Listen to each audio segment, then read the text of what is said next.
Manuel.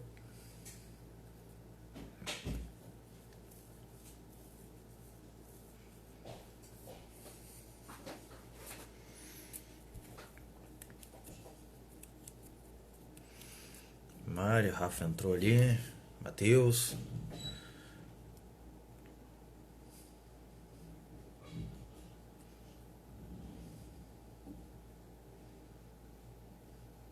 O Rafa aqui. Já começamos daqui a pouco. Renato. Epa! Aí. Tranquilo, meu velho? E aí, Mari? Meu, vamos dar um tempinho, só uns 2, 3 minutinhos pro pessoal entrar. Claro, claro, claro, tá certo. Já vem. Maravilha. Tá me ouvindo bem aí, Biazi? E tu, tá tudo certo? Tudo certo, tudo certo. Galera, por gentileza também, quem puder dar um feedback em relação ao áudio aí, se tá tudo bem, que a gente vai ajustando qualquer coisa. Sim.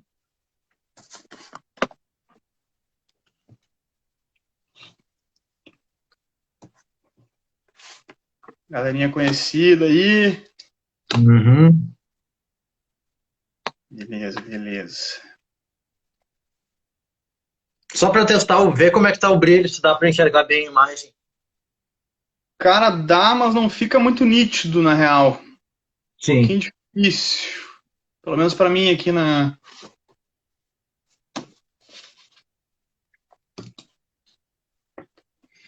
Vou dar um jeito, depois eu mando pro pessoal.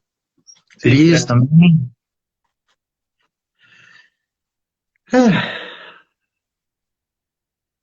Quando tiver de boa, podemos começar, meu.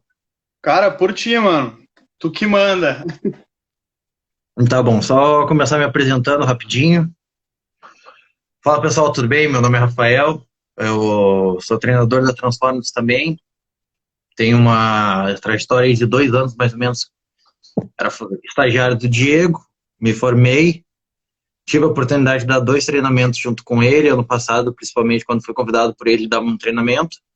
E com a Dani, que foi uma mentora minha desde o início de quando eu comecei a trabalhar numa academia aqui em Porto Alegre. E então os dois ali para mim são os meus dois mentores e eu tive a oportunidade de vir a estar trabalhando junto com eles aqui. E deixar agora o Rafa se apresentar aí e falar um pouco mais do trabalho dele. Beleza, meu velho. Valeu. Acho que queria, primeiramente, né, agradecer em nome da Forward pelo convite para a gente tocar esse tema aqui. Acho que vai ser muito legal. Tô vendo ali que tem uma galera que é físio, imagino que o pessoal é educador físico também que segue mais o perfil de vocês. Então, acho que vai ser bem importante a gente trocar essa ideia, alinhar, desmistificar algumas coisas, propor algo legal. Bom, meu nome é Rafael Michel, então, sou um dos 3 fisioterapeutas da Forward, além da Débora e do Gabriel. Eu trabalho com esporte especificamente há quase uns 5 anos já. Foi o que me levou para a fisioterapia, foi para onde eu mediei toda a minha formação. E a gente trabalha especificamente com futebol americano há quase 4 anos já, né? Então é a nossa principal atuação. E além disso, a gente atua na parte clínica com atletas mais de perfil amador de futebol, crossfit, futebol americano. Basicamente, todos os esportes já passaram um pouquinho pela gente. Essa é basicamente a nossa experiência. Hoje eu sou também integrante do grupo de Ciência do Esporte e do Exercício da Universidade de Saúde de Porto Alegre. Faço mestrado lá também no PPG de Ciência da Reabilitação. Então é onde eu atuo um pouquinho mais na pesquisa, mais na parte de prevenção. E o meu mestrado, o tema do meu mestrado vai ser mais voltado para lesões musculares, que assim que passar essa loucura toda, ele vai começar a sair. Sim. Bom, vamos falar então, o tema de hoje vai ser lesão de LCA e o retorno ao esporte. Só uma breve introdução rapidinho. A lesão de LCA tem em média 350 mil casos por ano só nos Estados Unidos. Sendo que tem um custo anual mais ou menos de 600 milhões de dólares só em lesões de mulheres, que lá é muito mais estudado devido a alguns fatores que a gente vai conversar. 20% das pessoas que sofrem a lesão de LCA, elas podem vir a sofrer até 2 anos depois, em alguns estudos acaba falando que até 10 anos depois ela pode ter uma lesão no mesmo membro ou no outro membro. E como a gente estava falando esses dias, é uma lesão que ela ocorre em torno de 40 milissegundos, que pode acabar com a carreira de um atleta ou de um amador de qualquer esporte que seja, devido à gravidade e o tempo que ela afasta o jogador. Daí eu vou deixar o Rafa começar, vamos falar alguns pontos interessantes. Principalmente nos fatores intrínsecos e extrínsecos. A gente tem que observar que são vários fatores, questões biomecânicas, do tipo de esporte, que é uma lesão de não contato, em maioria das vezes, que acaba ocasionando. Então, a gente tem que observar que são diversos fatores que vão influenciar nesse mecanismo da lesão. Eu vou deixar o Rafa falar um pouco mais por ele estar atuando diretamente com isso. Beleza, Biasi. Bom, que nem tu comentou, né, corretíssimo, a lesão de LCA, a grande maioria da ocorrência dela são com lesões de não contato, né, principalmente movimentos de giro sobre o membro inferior, principalmente sobre o joelho, né. Então, o mecanismo clássico é aquele do pé apoiado no chão, em descarga de peso, onde tu faz uma rotação no teu quadril, da tua coxa femoral, né? E a tua coxa ela vai girar internamente, a tíbia vai acompanhar até um momento que, em função do acoplamento com o solo, ela vai travar e isso vai exigir demais do ligamento e vai levar ao rompimento. Além do movimento de anteriorização da tíbia e um pouquinho do processo de abdução ali do joelho, junto dessa rotação que vai estressar ao máximo o ligamento e levar a essa lesão, né? Então a gente tem alguns fatores que podem auxiliar na prevenção dela, principalmente pensando mais na parte de biomecânica, né? Que é como tu citou, é uma lesão que acontece muito rapidamente, então a gente tem que ter um foco de trabalho de prevenção na parte neuromuscular, de controle neuromotor e força, e ativação, principalmente, da musculatura, a fim de evitar esse tipo de lesão, né? Seriam os fatores principais. Sim. Por uma coisa que a gente conversou esses dias e foi um vídeo que eu acabei achando na internet, teve em 2007, como saiu uma onda de chuteiras que tinha aquelas travas de chuteira de futebol, que eram aquelas travas mais compridas. E naquele mesmo ano, 4 jogadores brasileiros lesionaram o LCA e os 4 estavam usando aquela ali. Além de outros fatores que vão influenciar por eles não tinham chegado na sua maturação muscular, o ligamento não estava totalmente formado, maturado, como a gente fala. Além de que, tipo, aquele tipo de trava, ele, quando o indivíduo, o jogador botava o pé no chão, girava, ela não acompanhava que nem as travas redondas, que aliviava essa tensão para deixar o pé girar no solo. Ela travava. E tanto que a gente conversou sobre isso, foi pesquisar os artigos que tinham tratando sobre essas travas, a gente, tipo, não achou nada. Todas desapareceram. E era uma coisa que acabou... Hoje em dia ainda tem algumas desse tipo, porque a pessoa acaba olhando aquele tipo de calçado e vai olhar, é bonito, diferente. Mas daí entra no jogo, no campo, seja no futebol, no basquete, em qualquer outro esporte, vai ter uma influência grande, que vai poder, tipo, dependendo do calçado, vai poder afetar drasticamente toda a carreira do cara. Mas, continuando isso aí, as travas palitas, que nem o Bruno falou. Rafa, qual seria o tempo de recuperação em média para uma pessoa normal, o nosso aluno do dia a dia? Cara, é difícil precisar um tempo médio de recuperação, porque, graças a Deus, a gente vem ampliando um pouquinho o tempo de reabilitação depois de uma cirurgia de LCA, né? Falando um pouquinho mais do processo cirúrgico mesmo, né? Não falando do tratamento conservador puramente. Antigamente se tinha muito aquela ideia de liberar o atleta em cerca de 6 meses, às vezes até um pouquinho antes, 5 meses, para ele fazer o retorno ao esporte. Mas hoje a gente já tem estudos apontando que segurar o teu atleta por um pouquinho mais de tempo ali, até uns 9 meses, pelo menos, já tem uma redução bem drástica da possibilidade de uma nova lesão, né? Do rompimento do enxerto ou de uma lesão contralateral. Então ali, a partir do 6º mês até o 9º, tu tem uma redução de 50% por mês que tu segura um pouquinho mais o atleta. Então, na nossa prática na Forward, por exemplo, quando a gente pega um paciente que passou por uma cirurgia de LCA, a gente faz de tudo, né, a parte de educação em saúde e tudo mais, para manter ele por esses 9 meses. Então, a gente cria o nosso protocolo, as nossas avaliações e tudo mais, pensando nesses 9 meses de reabilitação. Mas claro que isso vai variar muito de indivíduo para indivíduo, né? Se a gente pensar num atleta a nível mais amador, se a gente pensar num atleta nível mais recreacional, ou até mesmo um paciente que não tem interesse em voltar para a prática esportiva ou não praticava, então isso vai variar um pouquinho. Sim. Pegando, por exemplo, o caso ali, geralmente jogadores de futebol profissional, eles acabam voltando em torno de 6 meses. Daí as pessoas, bah, eu vi ele voltou em 6 meses, mas a gente tem que levar em todo o contexto. Ele é um cara que ele faz em média 3 horas de fisioterapia por dia, 7 dias na semana. É um cara que já está preparado, já tem um histórico todo, ele tem condições. Os nossos alunos são caras praticantes de esporte recreativo, que trabalham, estudam o dia inteiro e, tipo, trazendo bem para a realidade, quem é que teria condições de fazer, tipo, uma cirurgia de LCA, mais ou menos, em torno de 8 a 10 mil. Mais ou menos isso, né? Quantas sessões de fisioterapia, mais ou menos, assim, só para a gente ter uma ideia de... Cara, teria que fazer um cálculo aí. Hipoteticamente, assim. Acho que só retomando um pouquinho antes a questão ali, por exemplo, dos atletas de futebol profissional, né? É um pouquinho arriscado a gente tomar isso como parâmetro, independentemente do número de sessões de consultas, enfim, de atendimentos com a fisioterapia que o atleta faça, de como já era a condição prévia dele, porque tem algumas questões que são inerentes ao processo cirúrgico que a gente não consegue mudar, né? Que é, por exemplo, o tempo de maturação do novo enxerto, a questão de controle neuromuscular que vai sendo readquirido com o tempo. Então, tem estudos apontando que, na verdade, esse tempo de alter deveria ser postergado por até 2 anos ou até mais, né? Então, a gente sabe que largar o atleta um pouquinho antes vai ter um risco, né? Mas que nem tu comentou, é todo um contexto cultural, financeiro, que vai depender também, né? Então, bom, no futebol talvez tu não consiga segurar o cara por muito tempo, mas tu tá entendendo ali que existe um risco, né?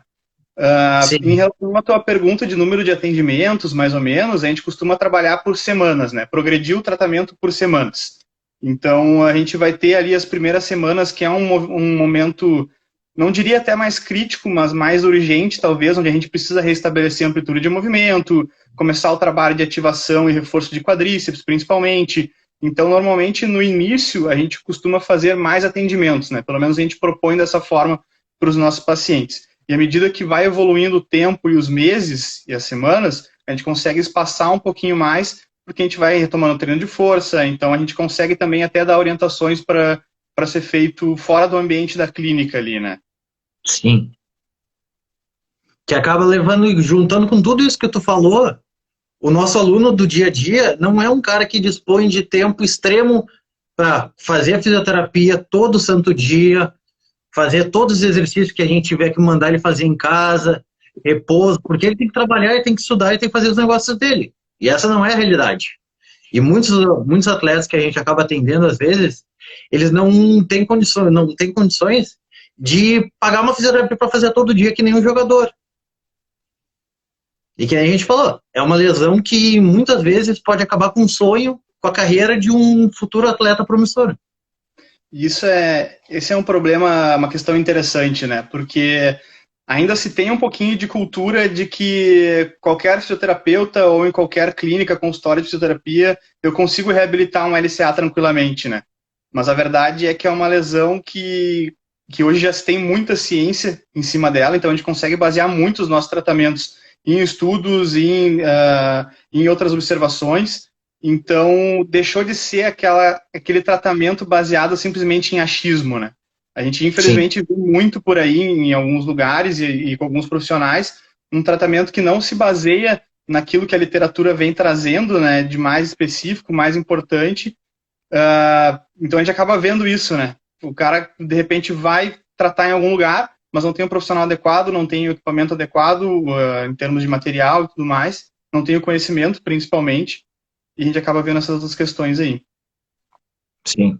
Aí daí acaba fazendo fisioterapia mal e mal feita, aí volta a praticar o esporte, volta para a musculação, que geralmente o aluno normal do dia a dia, que é o atleta de final de semana, ele não faz uma preparação física, com trabalho de pliometria, o treinamento de força, o treinamento neuromuscular, trabalho de flexibilidade, propriocepção e o trabalho de core, específica, ele faz mais aquela musculação, geralmente, não dizendo todos, geralmente aquela musculação por músculo. Cadeira extensora, cadeira flexora, leg press. E esses exercícios não vão te preparar para prevenção no esporte, propriamente dito. A gente tinha botado agora um ponto que o tempo hoje era apenas um balizador para o retorno ao esporte. Perfeito, é bem isso. Ele é importante, né, por todas essas questões fisiológicas e tudo mais que a gente comentou no início ali, mas ele não deve ser levado em consideração como um fator único para a alta do paciente, né? A gente tem outros testes, outras questões e outras formas de avaliação que, compilando todos esses dados, a gente consegue ter um parâmetro seguro para dizer se o atleta está bem para retornar às atividades, retornar ao esporte, ou ser encaminhado para o educador físico, né, às vezes antes da alta até, mas a gente precisa balizar isso em vários dados que a gente pode comentar mais adiante também, não somente no tempo, né? Sim. E o Instaneto que perguntou se a gente vai falar da transição da física para o educador físico. Sim. Logo mais a gente já está chegando nesse ponto aqui. Que agora era o ponto que a gente ia chegar. Quais os critérios, trazendo da fisioterapia, do final da fisioterapia, para voltar para o treinamento de força? Quais são os critérios que tu veria? Tipo, além de amplitude completa de movimento, sem inchaço, sem dor, conseguindo ter, recuperando dando alguns estímulos de força para não voltar para o atleta muito fraco, porque como a gente fala no futebol, assim, a perna que tu não utiliza, que tu não chuta, aquela perna não serve nem para subir no ônibus. Pós-cirurgia, tua perna não, tipo, tu vai perder totalmente tudo, mas, que nem a gente sabe, tem como recuperar. E agora eu deixo o Rafa continuar essa parte. Perfeito, perfeito. Bom, existem, na verdade, várias formas de avaliação, né, e parâmetros que a gente utiliza para esses critérios, né, de progressão no tratamento, os marcos de progressão que a gente costuma dizer, né. Então, quando a gente pensa em encaminhar o nosso atleta, o paciente, para um educador físico, a gente já consegue pensar isso mais ou menos ali com 4 a 5 meses, dependendo do processo de reabilitação, né. Se a gente for pensar no processo de alta, lá pelo 9º mês, dependendo um pouquinho mais de como for a evolução, a gente vai ter outros critérios, mas daí vão ser específicos realmente para o retorno ao esporte, né. Então, quando a gente pensa ali nessa metade de processo de reabilitação para iniciar o trabalho junto com o educador físico, basicamente o que a gente precisa ter, né, o primordial, é amplitude de movimento completa. Então, a gente tem que, isso logo no primeiro mês, nas primeiras semanas, na verdade, né, principalmente a amplitude de movimento de extensão, ela precisa estar restabelecida já para dar continuidade no treinamento de força. Então, a gente começa o treino de força na fisioterapia, na verdade, na primeira semana, basicamente, né? Então, logo o paciente chega, cai em nossas mãos. Se possível, no primeiro dia, melhor, mas, enfim, às vezes a gente recebe paciente com 1 semana, 2 semanas, 1 mês, às vezes um pouquinho mais até. O importante é destacar a questão da otimização da carga, né? Então, claro, no primeiro momento o paciente não vai conseguir fazer um agachamento pesado e tudo mais, mas se eu conseguir impor uma ativação e uma carga já naquele quadríceps de início, por exemplo, naquele glúteo, enfim, inserir já uma carga de treino para o atleta é melhor. E assim a gente vai progredindo, né? Então, os marcos principais para o treino de força, para o treinamento pliométrico, que seria uma questão que o profissional de educação física poderia trabalhar também no primeiro momento, é basicamente amplitude de movimento. Eu tenho que analisar também como é que está a simetria de força entre um membro inferior e o outro, né? O lesionado e o não lesionado. O ideal é que a gente tenha, pelo menos, para iniciar o trabalho de pliometria, cerca de 70% de força em relação a um lado com o outro. E também a avaliação de estabilidade dinâmica, né? Estabilidade postural dinâmica. Então, existem alguns testes funcionais que a gente coloca a mão para realmente avaliar como é que está a questão de estabilidade, como é que está a ativação muscular daquele paciente, se ele vai tolerar fazer um trabalho, por exemplo, de salto, de início de troca de direção, de corrida, principalmente, né, que a gente começa ali pelo 3º, 4º mês, mais ou menos. Então, a gente tem que observar esses critérios, porque, como eu falei, o tempo ele é apenas um balizador. O que vai realmente nos dar a possibilidade de progredir o treino são esses marcos e essas observações que a gente faz. Sim. Que para voltar aos níveis de força, parelho, mais ou menos, é em torno de 1 ano. Fala, Rafa. Fala, por favor, sobre um ponto que a gente tinha comentado esse dia, até que vocês escreveram, sobre inibição artrogênica do quadríceps. Perfeito, perfeito. A inibição iatrogênica, então, ela não vai acontecer somente na pós-cirurgia da LCA, né? Ela é bem comum, na verdade, em vários processos patológicos, várias condições clínicas de joelho. Costuma chamar mais atenção nos entorses, né, em lesão ligamentares. Mas o que é a inibição iatrogênica? É uma inibição neural, basicamente, onde, em função de edema, de dor, de limitação de amplitude de movimento, a musculatura em volta do joelho, principalmente o quadríceps, né, que é o que chama mais atenção para a gente, às vezes, nesses casos, ela é como se fosse inibida de forma progressiva. Então, quanto mais eu vou mantendo aquele edema, aquela falta de ativação muscular, aquela falta de amplitude de movimento completa, mais eu vou inibindo o meu quadríceps, e daí a gente tem um círculo que é infinito, basicamente, né? Quanto menos função eu vou tendo no meu quadríceps, mais eu vou gerando essas questões, quanto mais eu vou gerando esses sinais clínicos, mais eu vou inibindo o meu quadríceps, e é uma questão que a gente quer evitar a todo custo, já que o quadríceps ele é primordial para a progressão do tratamento de LCA, por exemplo, né? E muitas outras condições, principalmente de joelho, né? Sim. Que os dois, tanto o quadríceps como os posteriores de coxa, ele tem uma questão uma função da dissipação de forças na aterrissagem. Aí agora, falando nessa questão de tanto da força de quadríceps como de posterior, a gente pega o caso das mulheres quando elas flexionam, fazem a aterrissagem. Elas têm uma menor flexão do joelho em comparação com os homens, aí aquela carga acaba sendo muito maior no quadríceps e no ligamento cruzado, em vez de dissipar força entre posterior e o quadríceps. E acaba tendo essa função. Aí, levando também pela consideração, quando a gente faz a aterrissagem unipodal no solo, a força de reação do solo chega a ser 20%, volta para o teu joelho e é um impacto muito grande. Então, todos esses pontos que o Rafa falou, que a gente está falando, vão tudo ligando uma coisa com o outro na função tanto da preparação do joelho. Aqueles testes, os rope testes que a gente faz, tanto para fazer a transição da fisioterapia para o treinamento de força, já são um ponto que a gente vai vendo como o joelho do nosso atleta, do nosso aluno, está se comportando. Tanto a função do glúteo médio, estabilizando, a função do core, a função dos isquios, a estabilidade do tornozelo, a estabilidade das musculaturas do pé, que vão influenciar em como a gente vai ver que vai estar se comportando, para a gente poder fazer essa transição com mais segurança, para voltar tanto para a reprodução dos gestos motores do esporte dele, seja futebol, rugby, jiu-jitsu, qualquer um que seja, a gente tem que ver todos esses pontos antes de querer fazer uma progressão à frente. Perfeito, é bem isso aí, Biasi. E a gente lança a mão bastante dessa análise mais subjetiva, né? Então, citando, por exemplo, a questão dos hop tests, que são testes de saltos unipodais, ele vai nos dar ali uma medida, né, em distância, em comparação de um membro com o outro, mas a gente também costuma analisar a parte mais subjetiva, né, de como é que está a questão de amortecimento do salto, como é que está o alinhamento, se tem um controle neuromotor legal ali já para que a gente consiga progredir nesse sistema. Então é bem importante também fazer esse tipo de avaliação. Sim. Rafa, tem uma pergunta aqui deixa eu achar ela aqui de novo. Da Adri Pacheco. E quando um atleta chega com artrofibrose, quando inicia a força? Na verdade, na questão da artrofibrose, a gente tem que ver como é que está a condição funcional desse paciente, né? Então, claro, além de toda a relação do processo patológico, em termos de inflamação e cicatrização, a gente precisa analisar também a questão da amplitude de movimento, principalmente se tem algum bloqueio, alguma restrição ali na articulação.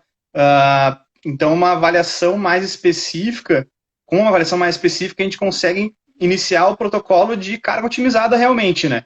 Então, nem que seja simplesmente ativando o quadríceps em decúbito dorsal, alguma questão mais simples, mas o ideal é não deixar parado 100%, né? E daí também é possível avaliar a necessidade de algum processo cirúrgico, alguma questão nesse sentido, para dar prosseguimento no tratamento depois, né? Sim. Falando bem nessa questão desse ponto, vamos chegar agora aqui no ponto do tratamento conservador. Dependendo, às vezes não é necessário operar ou é operar, depende do indivíduo. Como é que... Depende bastante, né? Mas uns tempos atrás nós tínhamos muito essa questão de romper o LCA, tem que operar. hoje a gente já sabe que não é bem assim, né? Tem estudos apontando que existe uma parcela da população, digamos assim, que consegue seguir com a sua vida normal ou até mesmo sua vida esportiva num nível mais recreacional, com o mesmo nível pré-lesão, né? Então são pacientes que a gente consegue evoluir a partir do tratamento, evoluir a parte funcional de uma forma bem adequada, e ele consegue voltar para a sua atividade física sem necessitar da cirurgia, né? Mas claro que existem alguns parâmetros que a gente precisa observar. Não é todo paciente que vai conseguir passar por esse processo sem operar. A gente sabe que a cirurgia ela vai devolver o estado funcional, ela vai cumprir com o seu papel também, mas a gente precisa prestar atenção nesses fatores, né? O principal seria a presença de instabilidade. Então, se o paciente ele vem para a fisioterapia, enfim, em contato com o cirurgião e com o fisioterapeuta, e a gente consegue levar ele, num primeiro momento, para o tratamento conservador, a gente tem que observar se ele não vai progredir com sintoma de instabilidade no joelho.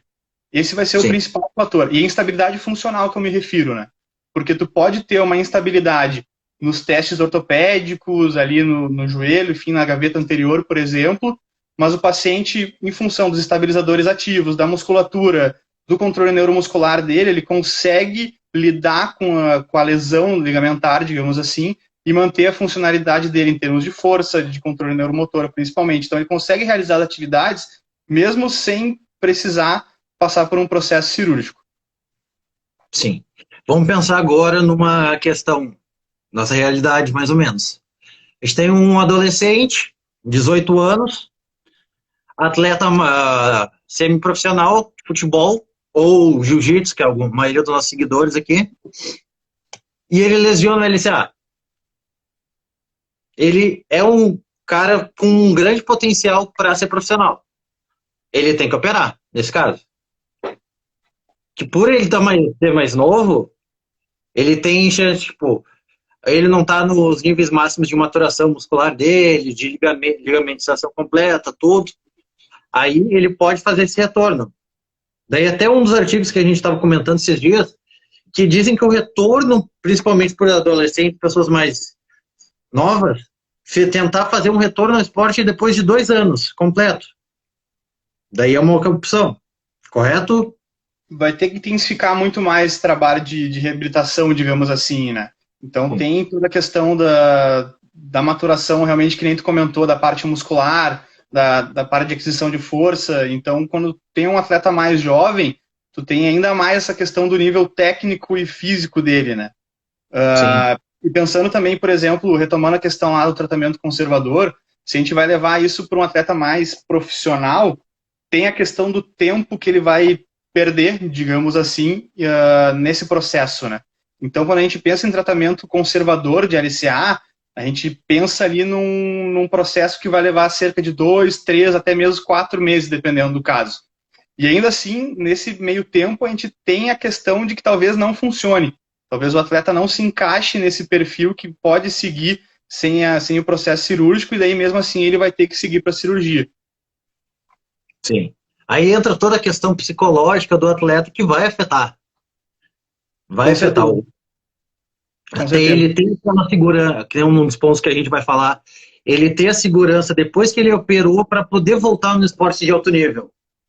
Por exemplo, no futebol ele vai dar um corte num cara. Ele não vai ter mais a mesma segurança.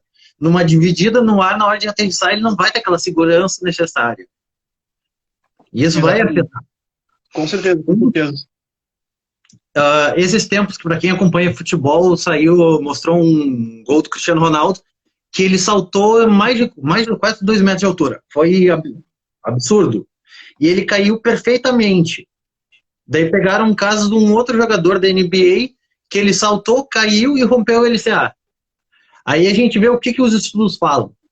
Quanto maior o nível de adesão do atleta no treinamento, seja em todos os aspectos, parte de força, flexibilidade, pliometria, sono, alimentação, tudo vai influenciar. Quanto maior a adesão dele, menores são as chances dele vir a ter uma lesão. E daí vai todo esse processo. A gente pode fazer todo o processo correto. Mas se não tiver adesão da parte do aluno, do atleta, a gente não tem muito o que fazer. A nossa função é, deu a lesão, a gente recupera ele, prepara ele, bota ele de volta no esporte, melhor ainda para ele ir atrás do sonho dele, mesmo que seja um aluno que pratica só no final de semana, o cara ter o prazer de jogar de novo o esporte dele e tudo mais. São vários fatores que vão influenciar, que nem a gente falou. Bom, vamos aqui para o próximo tópico. Quer alguma coisa complementar? Não, perfeito. Bom, vamos lá. Níveis de força entre posteriores de coxa e quadríceps e a relação com a lesão. Deixa tu comentar aí que depois eu complemento.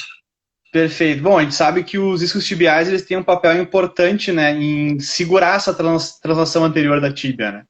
Então, se a gente tem uma adequada ativação, uma adequada força de isquiotibiais em comparação ao quadríceps, isso traria, teoricamente, um processo mais protetivo para a lesão, né? É como se os isquiotibiais posterior de coxa fizessem, a grosso modo falando, de forma ativa, fizessem o papel do LCA, basicamente. Então, um dos fatores de critério de alta, por exemplo, que a gente utiliza para os pacientes pós-operatório de LCA é justamente essa relação da força dos quadríceps com os isquiotibiais, né? Então, a gente precisa ter pelo menos ali 60%, mais ou menos, tem alguns estudos que falam um pouquinho diferente disso, mas a gente precisa ter essa relação equilibrada, né, dentro do possível, para que o atleta esteja num parâmetro seguro para retornar, por exemplo. Sim. Trazendo agora, teve um estudo do ano passado, se eu não me engano, do Baroni, falando da relação de força entre isquios e quadríceps em atletas de futebol. Tem a relação convencional falando que é uma porcentagem. No futebol acaba sendo diferente, mais parelha. Seria uma razão mais funcional. O que a gente tem que ver com isso? Dependendo do esporte, a demanda. Pode falar. E a questão da relação funcional, na verdade, é que ela trabalha mais de acordo com o gesto esportivo que o atleta desempenha, né? Então, levando mais especificamente para o futebol, tem a questão do chute, tem a questão do gesto de corrida. Então, tu vai exigir da musculatura agonista e antagonista, né, de quadríceps e isquiotibiais, vai ter uma exigência diferente, né, durante o gesto. Então, de forma que o quadríceps está trabalhando de forma concêntrica, eu vou ter uma ativação dos isquiotibiais de uma forma excêntrica para controlar o movimento. Então, por isso que, dessa forma, a razão funcional acaba sendo uma análise mais específica nesses casos, né? Sim, vai depender do esporte, da análise do esporte, do gesto motor principal que tu tem. Perfeito. Para o jiu-jitsu, por exemplo, pode ser uma. Não vamos dizer assim, não, todas têm que ser assim. No futebol é uma. No rugby, no futebol americano, acaba sendo outra, dependendo da demanda, da posição do jogador e tudo mais. Bom, um outro ponto que a gente tem que falar também é da relação da força das musculaturas posterolaterais e do valgo dinâmico, que é um dos mecanismos que acaba ocasionando, em muitos casos, a lesão. Quer começar ou eu posso começar? Perfeito. Bom, a questão, basicamente, da musculatura posterolateral é principalmente de evitar o valgo dinâmico de joelho, né, que vem sendo há muito tempo tratado como uma das principais causas, né, aquele movimento de abdução, com rotação interna e tudo mais, e principalmente com limitação de dorsiflexão, né. Então, vai ao encontro um pouco do movimento, do mecanismo de lesão do LCA.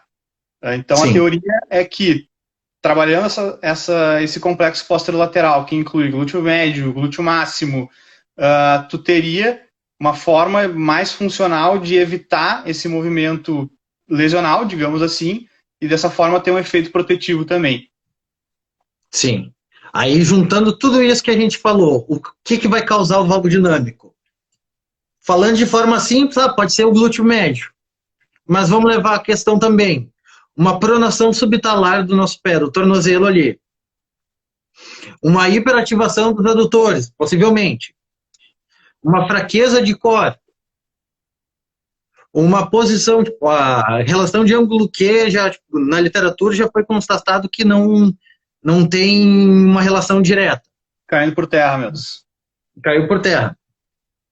São diversos fatores que a gente vai ter que analisar. A mobilidade de tornozelo, encurtamentos de certas musculaturas do membro inferior e tanto superior, o que vai poder influenciar nesse valgo dinâmico. A gente tem que ver no contexto todo e não no ponto só. Por isso que é Perfeito. importante da avaliação completa de movimento do nosso indivíduo, que a gente vai dizer muito tanto da recuperação dele, tanto antes como depois, como ele se movimenta, como é a qualidade de movimento dele, que vai influenciar na recuperação. Perfeito. E eu gostaria de adicionar até mais uma questão que normalmente acaba passando batido, né? Que a gente acaba focando muito na questão da força, do equilíbrio muscular, mas tem a questão também da propriocepção, né? Do controle neuromotor que faz esse movimento. Então, até o próprio valgo dinâmico hoje já tem teorias que afirmam que ele é, na verdade, mais um déficit cognitivo do que necessariamente de ativação e força muscular, né? Claro que a gente não consegue separar exatamente as duas coisas, né? Elas caminham um pouco junto, mas existe um teste de agachamento unipodal que a gente lança a mão para avaliar a questão do valgo dinâmico e da qualidade de movimento, e que se a gente solicita para o atleta, para o paciente, para ele focar no movimento e realizar da melhor forma possível, um teste que num primeiro momento saiu errado, de uma má qualidade de movimento, depois de dar essa instrução, ele consegue fazer da forma correta, né? Então, às vezes, é muito mais uma questão de percepção, de controle realmente, do que simplesmente força.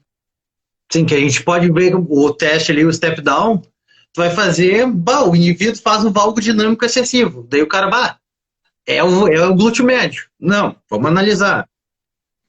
Musculaturas laterais do tronco, estabilização do core, a gente vai ter que ver todos esses aspectos, além da propriocepção, que às vezes é o que mais influencia. O que a gente vai pegar hoje, as pessoas, no geral, os alunos que a gente pega, são pessoas que vêm de um treinamento de musculação à base de máquinas. E a pessoa não tem uma coordenação, não tem uma noção espacial do corpo, de como se movimentar. Aí a gente acaba vendo tudo isso que tu falou também, entrando em toda essa questão. Bom, tem que contemplar todos esses fatores, né, de fato. É multifatorial, não dá pra gente dizer que é isso e pronto. É todo um sistema complexo. Além da gente vai entrar no ponto também, dependendo do esporte, o que vai ocasionar?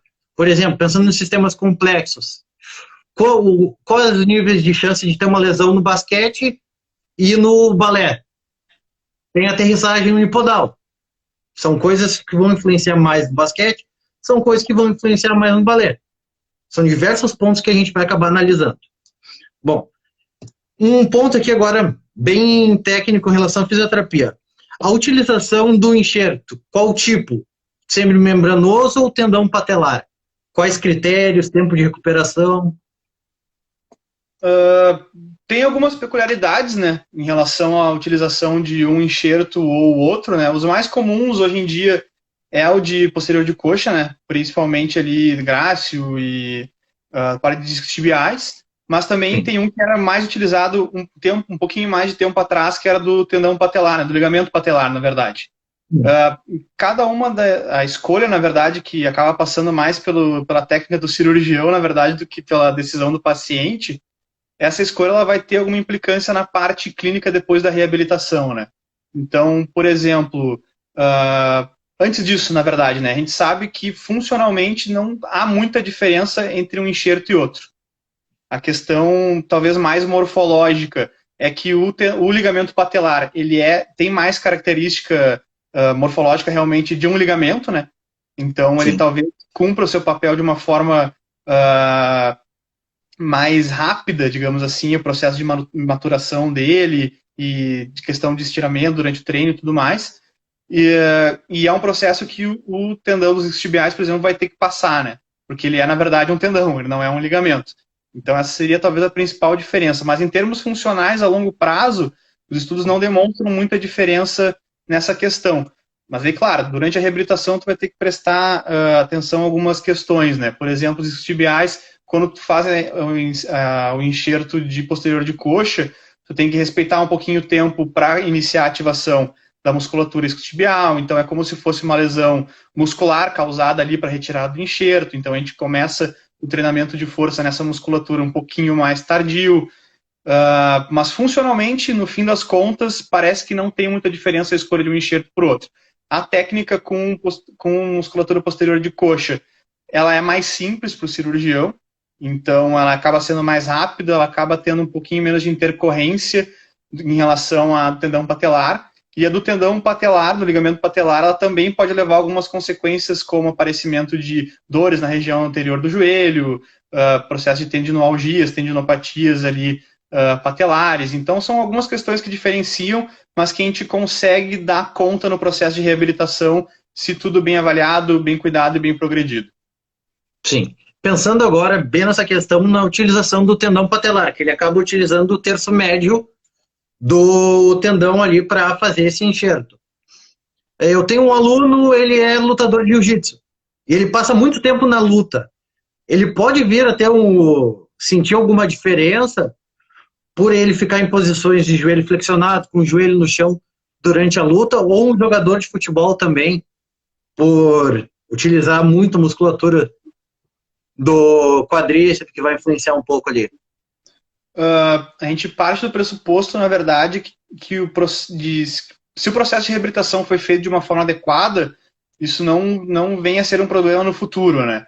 Então, claro, talvez no meio do processo de reabilitação, em relação ao tendão patelar, ele pode vir a sentir um pouquinho de desconforto na região anterior do joelho e tudo mais, mas o tratamento sendo bem organizado e progredido, essas questões, em princípio, não deveriam afetar o atleta na fase de alta dele de retorno ao esporte. Sim. Bom, excelente. Alguém tem uma dúvida sobre isso? Pelo jeito não, mas vamos continuar aqui. A importância do trabalho multidisciplinar do treinador e do fisioterapeuta pós a cirurgia, fim, e quando ele já retorna ao esporte. Pensando no ponto aqui, esse aqui é o círculo. Esse é um círculo, o principal na reabilitação. O foco é total na reabilitação e o foco no atleta é menor, para a volta do esporte. Depois que ele fez toda a reabilitação, ele volta, o foco é para a melhora do esporte dele, mas ainda vai ter pequenas partes da reabilitação que vão continuar sempre no treinamento dele, como seja uma forma preventiva, apesar de que a gente não tem como prevenir totalmente lesão, mas diminuir as chances. Perfeito. E acho que uma questão interessante dessa relação de transição do trabalho de fisioterapia para o profissional de educação física é também a imposição de carga de treino, né?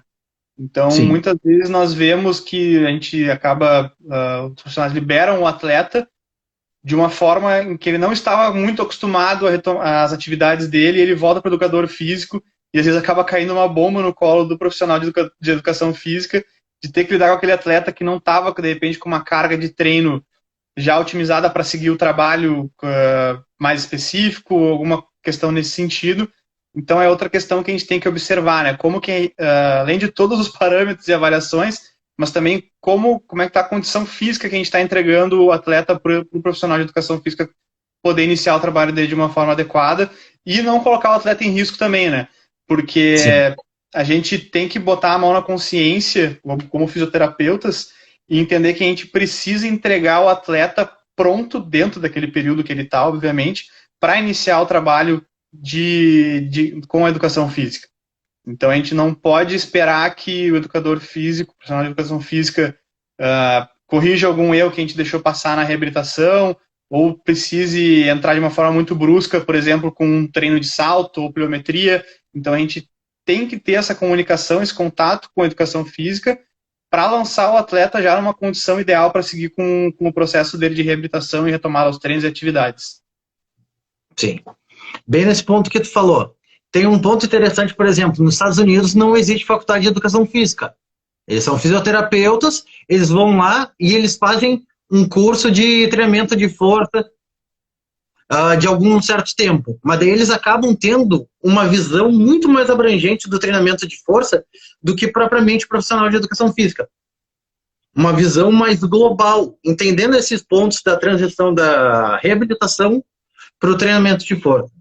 E também pensando no ponto aqui, que fazer fisioterapia não é só depois de ter lesionado alguma coisa. Esses trabalhos preventivos, que seja trabalho de uma liberação miofacial, um trabalho de osteopatia, que nem tu mesmo faz, entre outros trabalhos que a gente pode estar fazendo para ver como que o atleta está e a gente sempre tentar deixar ele em alto nível cada vez mais no esporte dele, mesmo sendo um atleta de final de semana. Perfeito, Bom, perfeito. E a gente vai ter como o exercício, né, como o treino, a principal ferramenta realmente para a prevenção, né? Hoje já tem ótimos estudos apontando que com um treino bem feito e abrangendo várias valências físicas, né, como propriocepção, pliometria, treinamento de força, controle neuromotor, a gente consegue reduzir bastante essa incidência, essa possibilidade de lesão de LCA, né? sim. Pensando um pouco agora em questão histórica, tipo, o primeiro estudo sobre LCA foi em 96 com Carrafa, que é um italiano, que ele pegou 600 jogadores semiprofissionais e naquela época ele só fez um trabalho de propriocepção. O grupo que fez só o trabalho de propriocepção naquela época reduziu as chances de ter uma lesão em 70, 70 80%. Isso que era só o trabalho de propriocepção. Hoje a gente já faz um trabalho muito mais completo, que seria o trabalho de pliometria, o trabalho de força, controle motor, treinamento neuromuscular, além dos preventivos da fisioterapia. Bom, vamos para o último tópico aqui. Insegurança e primeiros contatos pós-retorno ao esportes e a chance de o atleta vir a ter uma outra lesão. Beleza, vamos lá. Acho que, antes de tudo, deixar bem claro que, hoje em dia, os fatores psicossociais são tão importantes quanto força, quanto simetria, para a questão de fator de risco de lesão, né? Então, na fisioterapia, quando a gente libera o atleta, a gente precisa avaliar também isso. Hoje tem um questionário bem bom, validado já para português aqui do Brasil, que avalia esses aspectos psicossociais mesmo da lesão e da reconstrução do ligamento cruzado anterior. Parece até que foge um pouquinho da nossa área, mas na verdade é bem pertinente porque a gente precisa entender esse processo de retorno de confiança do atleta para retomar as atividades também.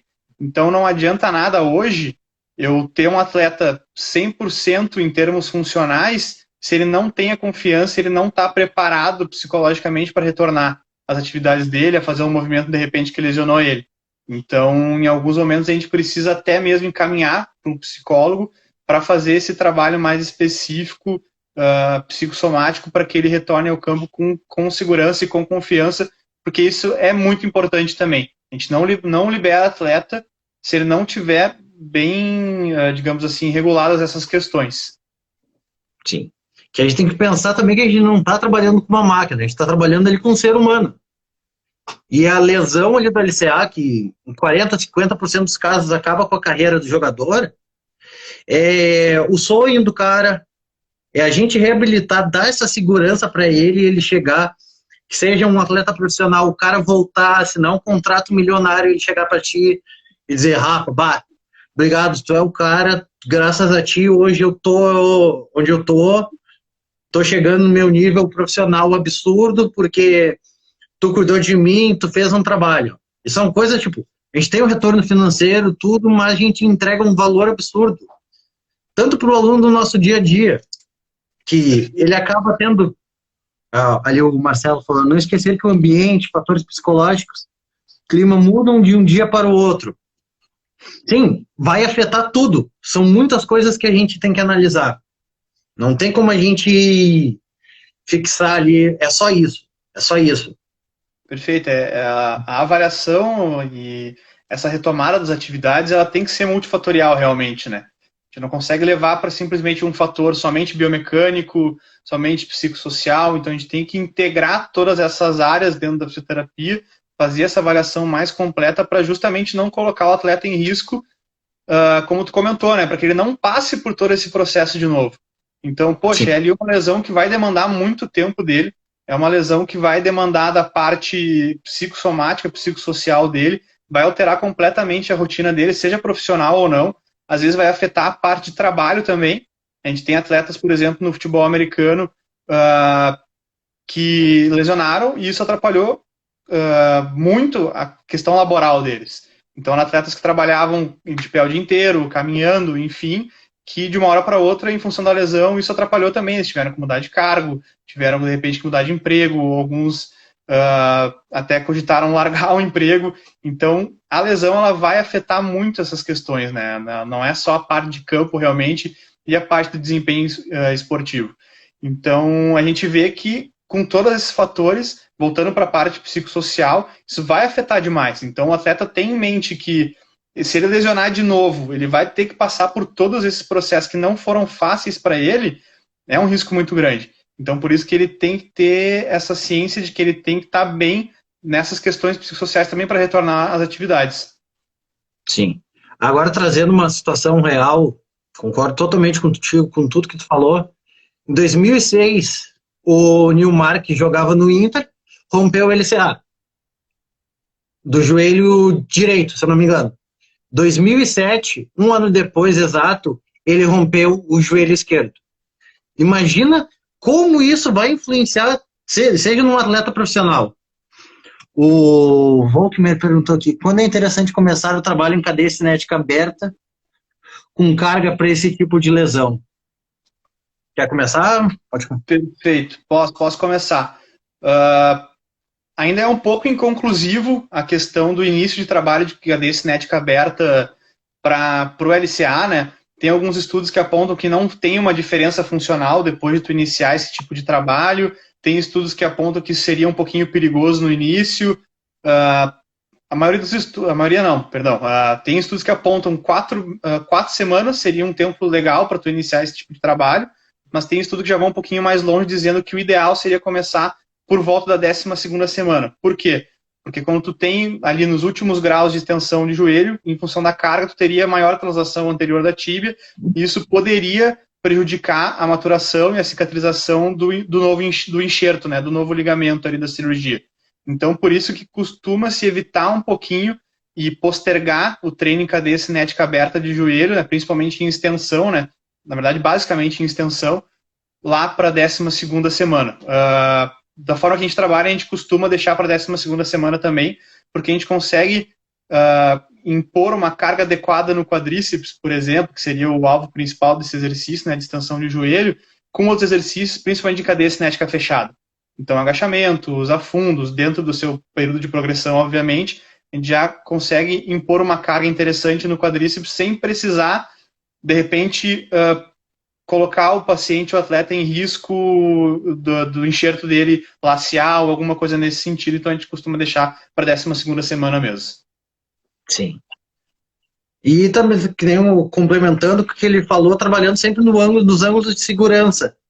Que essa translação da tíbia, de início, como o enxerto não está completo, ele vai demorar bastante, dependendo de indivíduo para indivíduo, a gente sempre trabalhar nesses ângulos de segurança. E nesse tempo, fazer tanto o fortalecimento do quadríceps, com diversos outros exercícios, como também fazer o trabalho de fortalecimento das musculaturas posteriores. Por exemplo, eu tenho um indivíduo, ele está com a LCA rompido. Importante citar que cadeia cinética aberta mais precoce deve respeitar os ângulos de proteção para o enxerto. A Deb falou. Com certeza. E vamos pegar o exemplo ali, o cara acabou de lesionando. Ele só vai fazer fisioterapia. Mesmo que ele está fazendo só fisioterapia, mantém o treinamento de força, o trabalho de core, para a parte superior do corpo, ele tentar manter os níveis de força, seja dos membros superiores nesse tempo. E também o estímulo hormonal para ele vai ser gigantesco, seja fazendo supino pesado, uma barra fixa, uma remada, alguma coisa do tipo. Bom, deixa eu ver. A exposição de carga mesmo, né? Sim. Então é fazer tudo possível dentro do possível. E retomando ali a pergunta do Volkmer, que a Débora complementou, nada impede fazer o trabalho em cadeia cinética aberta já no início do tratamento, né? Mas daí tu vai ter que respeitar esses ângulos de proteção. Tem até um estudo do Fukuda aqui do Brasil que propôs isso de uma forma bem interessante. Então tu pode sim trabalhar em cadeia cinética aberta, mas respeitando ângulos de proteção, de flexão e extensão de joelho que não vão estressar tanto o enxerto, né? Que seriam ali por volta de 90 graus até 60, 45, dependendo do caso.